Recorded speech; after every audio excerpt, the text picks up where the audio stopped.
the biggest problem with the way that anti-Semites and anti-Judaic individuals misuse the Talmud is simply by misquoting it or completely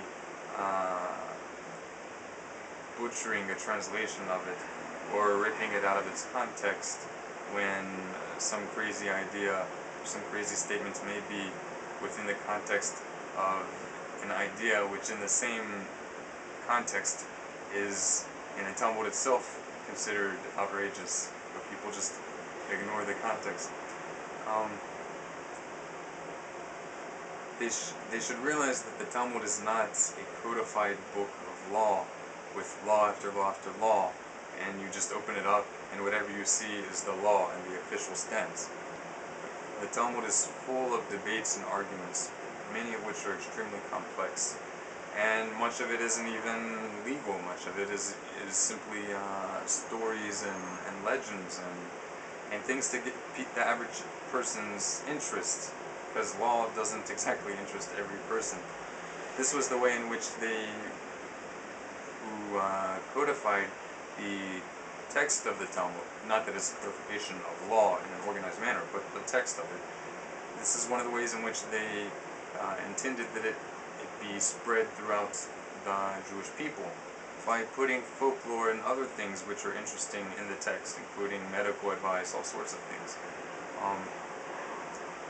Now the other misunderstanding of the Talmud, which isn't so much of the Talmud itself, but rather of its position among the people of Israel, is that it's considered equal to or more authoritative than the Hebrew Bible.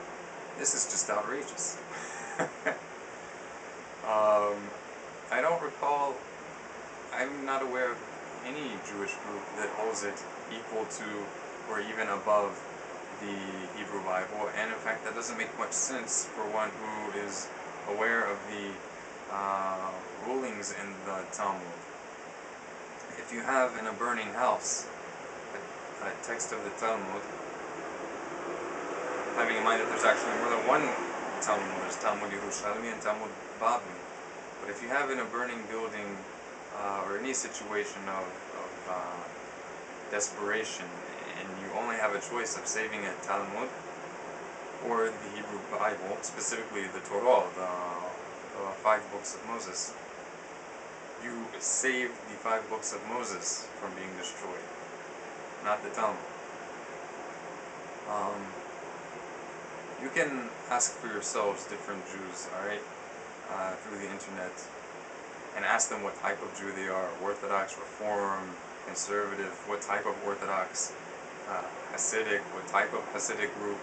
People way oversimplify the situation of the Jewish people. They are not all the same and not of all of the same opinion.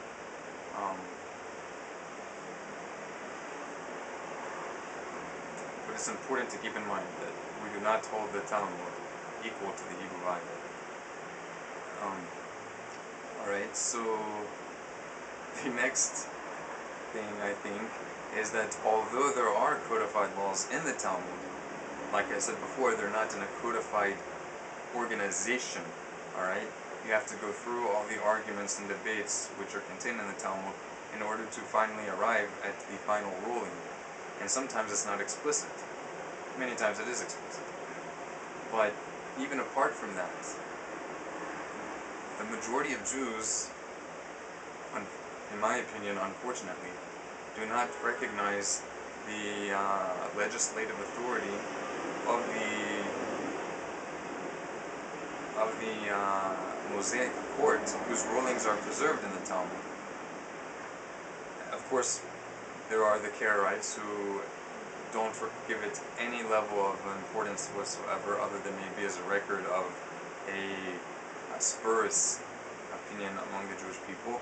Then you have the vast majority of Jews today who are not even what are called Orthodox or traditional Jews, and although they may like to take certain proverbial statements, popularized statements from the Talmud, just as they may from any other text in Jewish literature, that doesn't mean that they give it authority at all. In fact, that's what makes them secular. They don't consider themselves obligated to uphold the commandments in the Bible or in the Talmud.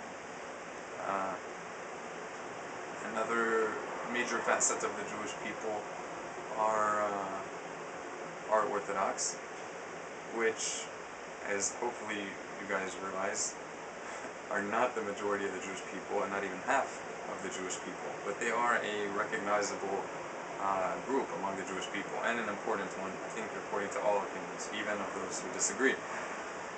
Now, among the Orthodox, study of the Talmud is very central, but there are different approaches and different perspectives on the way in which you take the Talmudic text. The majority approach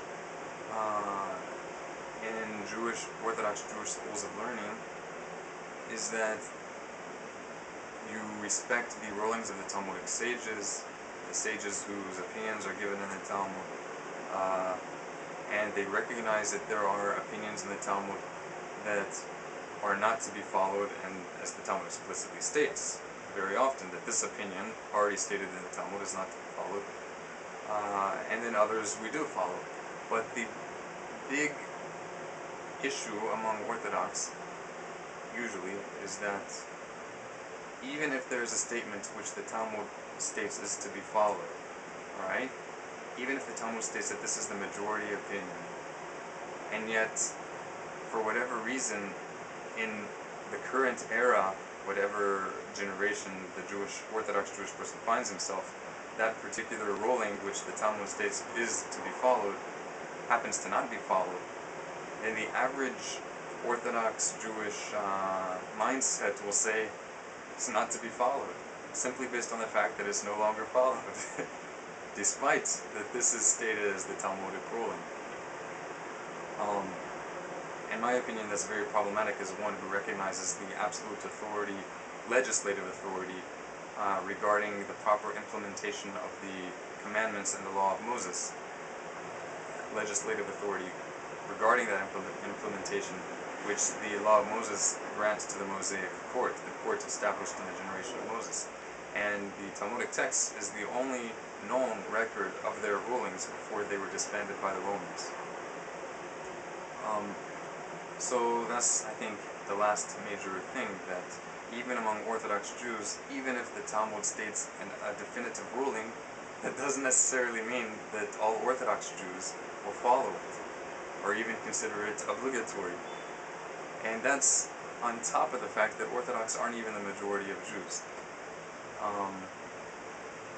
I hope that what I've conveyed now has been understandable and has clarified some misconceptions, and that hopefully misunderstandings will be decreased and hatred will decrease and peace and understanding will increase as a result of this information that I've passed over now.